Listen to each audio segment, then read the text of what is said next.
चंद second. बैठिए बैठिए बेनीवाल जी, बैठिए बैठिए। धन्यवाद, बैठिए। धन्यवाद सभापति जी। ये किसी ने आपको पर्ची भेजी है। महोदय, मैं आपके माध्यम से सरकार द्वारा प्रस्तुत वर्ष 25-26 के लिए अनुदान की अनुपूरक मांगों के दूसरे बैच पर अपनी बात रखना चाहता हूं। महोदय, मैं कोशिश ये करता हूं कि विषय से हटूं ना, लेकिन क्योंकि गैस सिलेंडर की समस्या इस समय बहुत बड़ी है, मैं वित्त मंत्री जी का ध्यान आकर्षित करूंगा कि लोग लाइनों में लगे और आपसे बहुत उम्मीद कर रहे हैं कि भाई उनकी समस्या दूर हो जाए। मैं कहना चाहता हूं कि सरकार केवल खर्च को मंजूर देने की संस्था नहीं है, बल्कि जनता के धन की संरक्षक संस्था है। इसलिए जब सरकार अतिरिक्त खर्च की मांग करती है तो संसद का दायित्व बनता है कि वह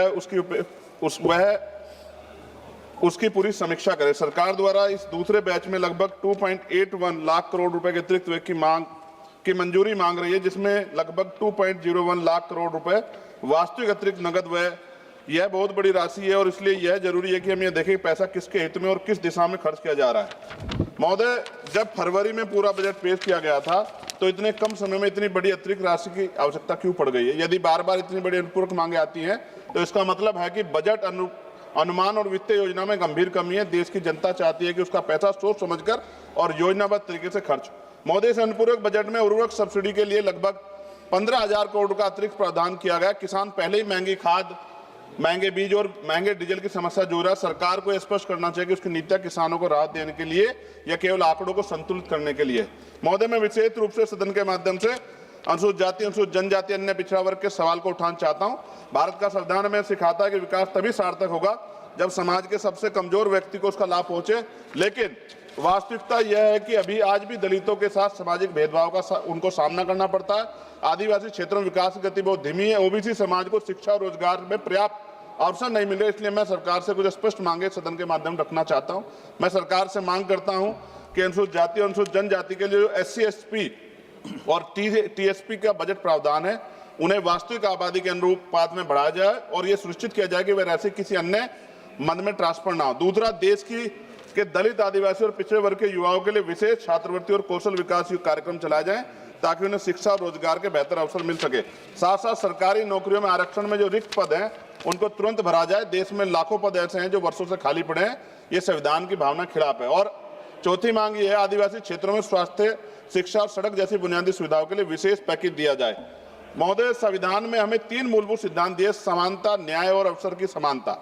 बाबा साहब डॉक्टर भीमराव अंबेडकर ने संविधान बनाते समय स्पष्ट किया था कि भारत का लोकतंत्र तब मजबूत होगा जब समाज के कमजोर वर्गों के साथ न्याय होगा। इसलिए सरकार का दायित्व है कि वे संविधान की भावना के अनुसार नीति और बजट बनाएं। प्रमोशन में रिजर्वेशन SC, ST, OBC को नहीं मिल रहा है। NFS लगातार हो रहा है SC, ST, OBC के बच्चों के साथ। और इंटरव्यू में जिस तरह का छल हो रहा है, जैसे UPSC में भी अभी हुआ, जिस तरह का छल हो रहा है उससे असंतोष पैदा हो रहा है। साथ साथ महोदय, लोकतंत्र में विपक्ष की भूमिका केवल आलोचना करने की नहीं है, बल्कि सरकार को सही दिशा दिखाना भी होता है। हम चाहते हैं कि देश आगे बढ़े, अर्थव्यवस्था मजबूत हो और नागरिकों को समान अवसर मिले, लेकिन ये तभी संभव होगा जब सरकार इसको सुनिश्चित करेगी। बजट पारदर्शी हो, खर्च जवाबदेह और विकास समावेशी हो। महोदय, अंत में मैं कहना चाहता हूं कि अनुपूरक मांगों का उद्देश्य केवल खर्च बढ़ाना नहीं होना चाहिए, बल्कि ये सुनिश्चित करना चाहिए कि ये पैसा देश के गरीब, किसान, मजदूर, दलित, आदिवासी और पिछड़े वर्गों के जीवन में वास्तविक परिवर्तन लाए। यदि सरकार संविधान की भावना के अनुरूप सामाजिक न्याय के केंद्र में रखकर निर्णय लेती है तो निश्चित रूप से देश का विकास अधिक संतुलित और न्यायपूर्ण होगा। और अंत में सर, नगीना लोकसभा से मैं चुन के आया, मैं धन्यवाद देता हूं अपने लोकसभा के वोटर्स का सभी। महोदय, पिछली सरकारों ने भी नगीना को इग्नोर कर दिया क्योंकि वो बिल्कुल पिछड़े क्षेत्र से आता है। और अंत में एक आखिरी वो कर रहा हूं सर, और ये सरकार भी सर नगीना से दोहरा व्यवहार कर रही है। महोदय, हमारे यहाँ रोजगार की समस्या, पलायन करना पड़ता है। कोई मुंबई जाता है, कोई हैदराबाद जाता है, कोई दिल्ली आता है, और मेडिकल सुविधाएं बिल्कुल नहीं। मैंने पिछली बार भी वित्त मंत्री से मांग की कि एम्स बन जाए हमारे यहाँ। अपने जो स्वास्थ्य मंत्री उनसे मांग के सर विस्तार में कभी अगर जाके देखें, मैं आग्रह करूंगा, निमंत्रण भी दे रहा हूं कि आप कभी आइए नगीना। आपको देख के ऐसा लगेगा कि उससे इतना बड़ा छल हुआ कि वहां की जनता को जानवर माना गया। इसलिए मैं आपसे वहां का प्रतिनिधि होते के नाते कहना चाहता हूं कि वहां अगर आदमी, चेयरमैन सर, अगर आदमी बीमार हो जाए, उसको इमरजेंसी पड़ जाए तो इतना हॉस्पिटल जाएगा, इतना मर जाता है, लोग तड़पते हैं।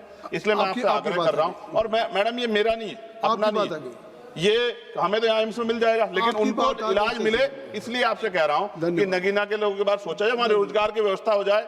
उद्योग क्षेत्र लग जाए तो लोगों वहां के बच्चों को रोजगार मिलेगा और वो आपको धन्यवाद देंगे। धन्यवाद सर। जय भीम, जय भारत।